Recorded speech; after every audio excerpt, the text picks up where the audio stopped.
You only have to ask a stupid question once.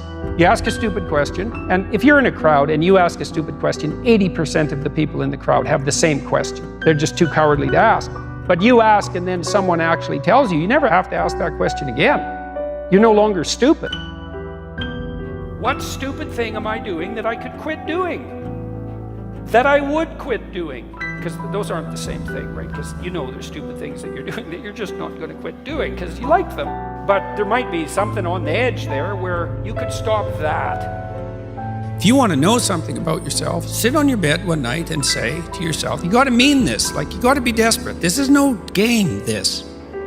My life is not everything I want it to be, and perhaps it's not everything that I need it to be. And by need, I mean my life is so unbearable that the suffering that's attendant upon that is make me nihilistic, cynical, bitter, resentful, driving the proclivity to see evil everywhere except within my own heart. Like, these are problems, man.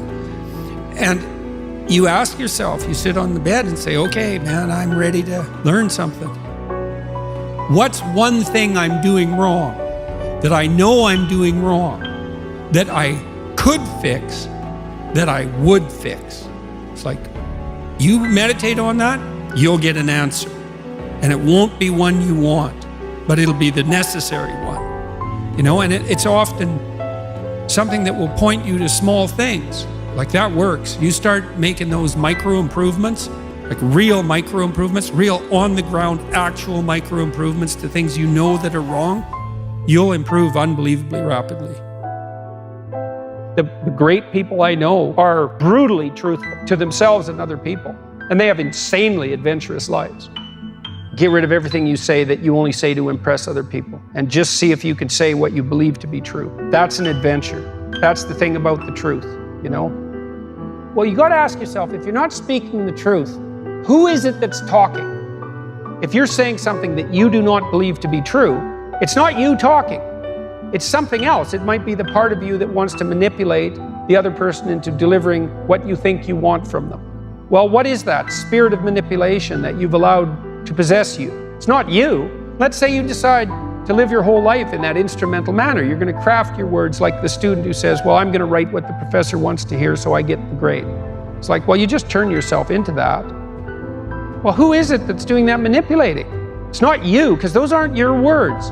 So even if you get the grade, it's not you that got the grade. It's the false you. It's the manipulative you. So you do that your whole life. You don't have your life. And then you think, well, God, that was a miserable life. I manipulated everybody. They were so damn stupid. They were sucked in by it. They're all contemptible. Everyone does it, you know, which they don't, by the way. And so that's a pathway to bitterness. Partly because if you're a manipulator and you use your language falsely, you don't live your own life. You live the life of whatever possesses you when you think it's you manipulating. And so you live the life of the spirit of manipulation.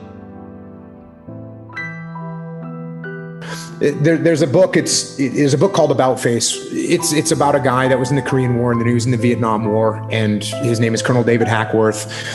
When I was on deployment, I would open up that book anywhere, and I would read 2 pages or 3 pages before I'd go to bed if I was in my bed that night. And there were so many lessons that correlated to what I was actually going through. And a real obvious example was, when you read, you can learn, and you don't have to go through the school of hard knocks. You don't have to get punched in the face repeatedly with things that turn out to be situations that other people have absolutely gone through. The level of capability increases so much by seeing something one single time. Well, if I see something one time, I'm infinitely better than if I'd never seen it before. It's like those little puzzles. They give you a little puzzle, some kind of a mind bender, right? The mind benders only work on you one time. The riddle only works on you one time. Then you go, I know the answer to that. That's the answer. You never get fooled by that again.